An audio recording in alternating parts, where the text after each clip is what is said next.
সুধী বৈষ্ণব ভক্তবৃন্দ, 2026 29 জানুয়ারি বৃহস্পতিবার ভৈমী একাদশী, 1432 15ই মাঘ বৃহস্পতিবার ভৈমী একাদশী।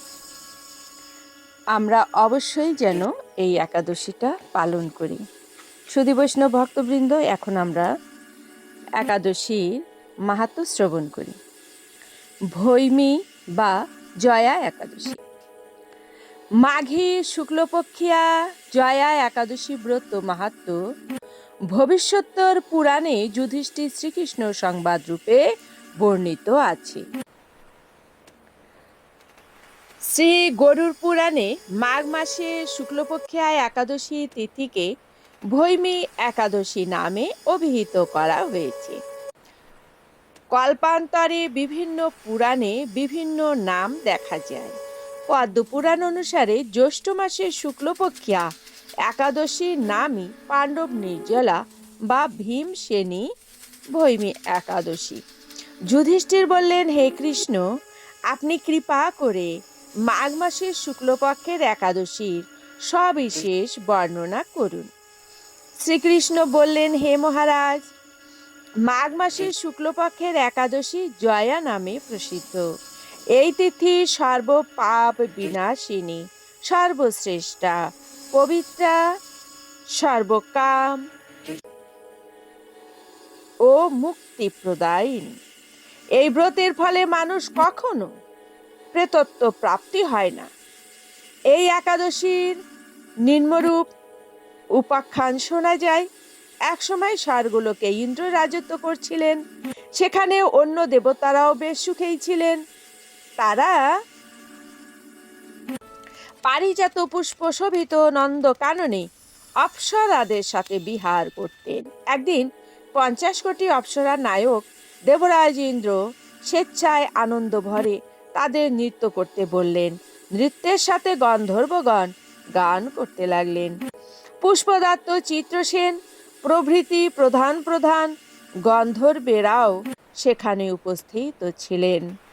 চিত্রসেনের পত্নীর নাম মালিনী। পুষ্পবন্তী নামে তাদের এক কন্যা ছিল। পুষ্পদত্তের পুত্রের নাম মাল্যবান। এই মাল্যবান পুষ্পবন্তীর রূপে মুগ্ধ হয়েছিল। পুষ্পবন্তী পুনঃ পুনঃ কটাক্ষ দ্বারা মাল্যবানকে বশীভূত করেছিল। ইন্দ্রের প্রীতিবিধানের জন্য তারা দুজনেই নৃত্য গীতের সেই সভায় যোগদান করেছিল, কিন্তু একে অপরের প্রতি আকৃষ্ট থাকায় উভয়েরই চিত্ত বিভ্রান্ত হচ্ছিল। সেখানে তারা পরস্পর কেবল দৃষ্টিবদ্ধ অবস্থায় দাঁড়িয়ে থাকলো। ফলে গানের ক্রম বিপর্যয় ঘটল। তাদের এই রকম তাল মান ভঙ্গ ভাব দেখে তারা যে পরস্পর কামাসক্ত হয়েছে, দেবরাজ ইন্দ্র তা বুঝতে পারলেন। তখন ক্রোধবাসে তিনি তাদের অভিশাপ দিলেন, রে মূর্খ, তোমরা আমার আজ্ঞা লঙ্ঘন করেছ। তোমাদের ধিক, এখনই তোমরা পিশাচযোনি লাভ করে মর্তলোকে নিজ দুষ্কর্মের ফল ভোগ করো। ইন্দ্রের অভিশাপে তারা দুজন দুঃখিত মনে হিমালয় পর্বতে বিচরণ করছিল। পিশাচত্ব প্রাপ্ত হওয়ায় তারা অত্যন্ত দুঃখ ভোগ করতে লাগলো। হিমালয়ের প্রচণ্ড শীতে কাতর হয়ে নিজেদের পূর্ব পরিচয় বিস্মৃত হলো। এইভাবে অতি কষ্টে সেখানে দিন যাপন করতে লাগলো। একদিন পিশাচ নিজ পত্নী পিশাচিকে বলল, সামান্য মাত্র পাপ করিনি, অথচ নরক যন্ত্রণার মতো পিশাচত্ব প্রাপ্ত হয়েছি। অতএব এখন থেকে আর কখনো কোনো পাপ কর্ম করব না। এইভাবে চিন্তা করে তারা সেই পর্বতে মৃতপ্রায় বাস করতে লাগলো। মাল্যবান ও পুষ্পবন্তীর পূর্ব কোনো পুণ্যবশত সেই সময় মাঘী শুক্লপক্ষিয়া জয়া একাদশী তিথি উপস্থিত হলো। তারা একটি অশ্বত্থ বৃক্ষতলে নিরাহারে নির্জল অবস্থায় দিবানিশি যাপন করলো। শীতের প্রকোপে অনিদ্রায় রাত্রি অতিবাহিত হলো। পরদিন সূর্যোদয়ে দ্বাদশী তিথি উপস্থিত হলো। জয়া একাদশীর দিন অনাহার ও রাত্রি জাগরণে তাদের ভক্তির অনুষ্ঠান পালিত হলো।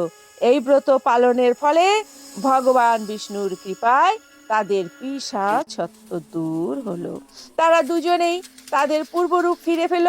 তারপর তারা স্বর্গে ফিরে গেল। দেবরাজ তাদেরকে দেখে অত্যন্ত আশ্চর্য হলেন। তিনি জিজ্ঞাসা করলেন, কোন পুণ্যের ফলে তোমাদের পিশাচত্ব দূর হলো? আমার অভিশাপ থেকে কে তোমাদের মুক্ত করলো? মাল্যবান বললেন, হে প্রভু, ভগবান বাসুদেবের কৃপায় জয়া একাদশী ব্রতের পুণ্য প্রভাবে আমাদের পিশাচত্ব দূর হয়েছে। তাদের কথা শুনে দেবরাজেন্দ্র বললেন, হে মাল্যবান, তোমরা এখন থেকে আবার অমৃত পান করো। একাদশী ব্রতে যারা আসক্ত এবং যারা কৃষ্ণ ভক্তি পরায়ণ, তারা আমাদেরও পূজ্য বলে জানবে। এই দেবলোকে তুমি পুষ্পবন্তীর সাথে সুখে বাস করো। হে মহারাজ, এই জয়াব্রত ব্রহ্ম হত্যাজনিত পাপকেও বিনাশ করে। এই ব্রত পালনে সমস্ত প্রকার দানের ফল লাভ হয়। সকল যজ্ঞ ও তীর্থের পুণ্যফল এই একাদশী প্রভাবে আপনা হতেই লাভ হয়। অবশেষে মহা আনন্দে অনন্তকাল বৈকুণ্ঠে বাস হয়।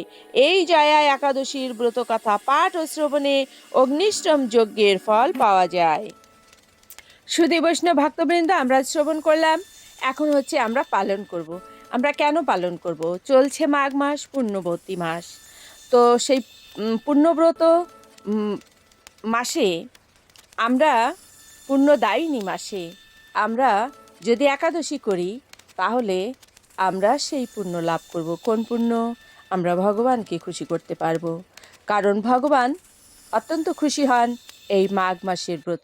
সুধী বৈষ্ণব ভক্তবৃন্দ, এই মাঘ মাসের পুণ্যব্রতের ফল লাভ করতে পারবেন যদি এই জয়া বা ভৈমী একাদশী পালন করেন। তা সুধী বৈষ্ণব ভক্তবৃন্দ, অবশ্যই পালন করব। আর আমরা পালন করব পরদিন, অর্থাৎ শুক্রবার সূর্য উদয় থেকে বেলা 10টা পর্যন্ত। অবশ্যই আমরা সঠিকভাবে পালন করব।